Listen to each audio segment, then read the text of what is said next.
नमस्कार, देशोन्नती न्यूज मध्ये मी स्वप्नील दुधारे आपलं स्वागत करतोय। बातमी येत आहे राजकीय वर्तुळातून।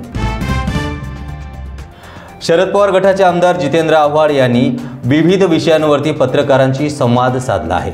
यावेळी जितेंद्र आव्हाड यांनी जागा वाटपाबद्दल भाष्य केलं असून भाजपावरती देखील टीका केली आहे। यावेळी जितेंद्र आव्हाड यांनी जागा वाटपाबाबत भाष्य केलं असून भाजपावरती देखील टीका केली आहे। सर्वोच्च न्यायालयाने ईव्हीएम आणि व्हीव्हीपॅट बाबत ऐतिहासिक निर्णय दिला आहे। त्यावर देखील जितेंद्र आव्हाड यांनी प्रतिक्रिया व्यक्त केली आहे। तसेच आम्ही अग्निपरीक्षा द्यायला तयार आहोत असं जितेंद्र आव्हाड यावेळी म्हणाले। इथे लाखो भारतीय सांगतात की इलेक्शन मशीन मध्ये घोटाळा आहे, पण रामाच्या भूमिकेत या सांगा जनतेला वाटतंय ना आम्ही अग्निपरीक्षा द्यायला तयार आहोत,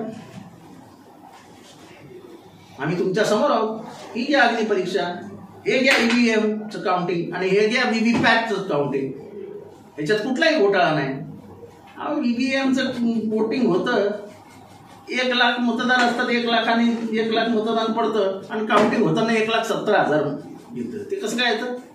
म्हणजे कुठे ना कुठे काही ना काही चूक आहेच ना। फक्त कॅल्क्युलेटर असतं तेव्हा कधी कधी चुकतं का? जेव्हा या चिठ्ठ्या बाहेर यायला सुरुवात झाली त्याच्यानंतर घोटाळा निर्माण झाला, कारण का त्या चिठ्ठ्या ह्या मॅनिप्युलेटेड असतात, कारण का माणसाने हात लावलेले असतात, तो रोल बनवलेला असतो, त्याच्यात ते फिडिंग केलेलं असतं, त्याच्यात ते नावाचं टाकलेलं असतं। तर 100% काउंटिंग करायला जास्तीत जास्त 10 तास, 12 तास, 6 तास, 24 तास, अमेरिकेसारख्या देशामध्ये काउंटिंग करताना 48 तास लागलेले, 96 तास लागलेले। भारत असा कुठला मोठा देश आहे की 3 तासांनी खूप मोठा फरक पडणार आहे?